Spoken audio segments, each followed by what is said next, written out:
I've been teaching online this semester, 2 asynchronous and 1 synchronous, and I think it's made me much more deliberate about how I think about how I build the course and also how what I do within the course. I mean, I'm using our learning management system much more, obviously, than I used to, but I'm also using it sort of in a different way, trying to replace classroom discussion in large part, because that's really how I run my class, right? So because I never see them live, I feel like I have to try to be there in other ways. I comment more sort of conversationally on their writing.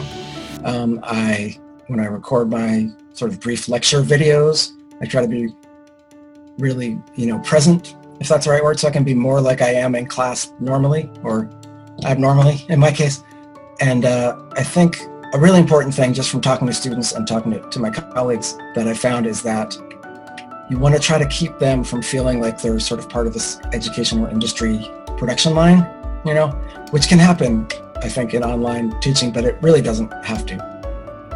I don't know if it's definitely not a strategy, and I don't know if it's a new idea, but a new thought that I've had because of teaching online this semester has been,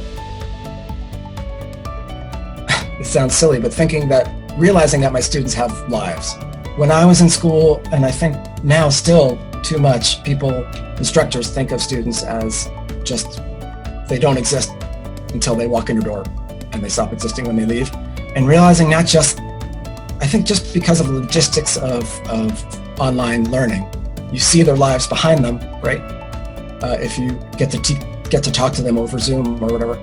And their lives are more important now, I think, because we're kind of going through a national crisis, right? So it's not just that they have jobs or family situations, but they're dealing with this thing that we're all dealing with. That's the reason we're online, right? So more than just like in terms of making allowances for them, which I think we have to do a lot more, thinking about how they are being affected, not just by daily stress, but by what's happening to all of us out in the world is important. It's important to remember it. And if you can, and what I've been trying to do is let it be more part of our classroom experience.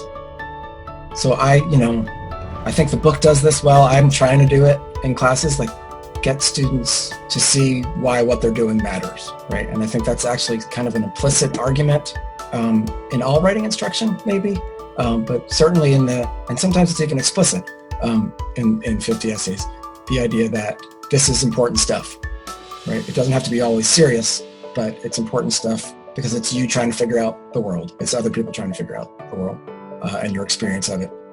It's encouraging to see that matters still.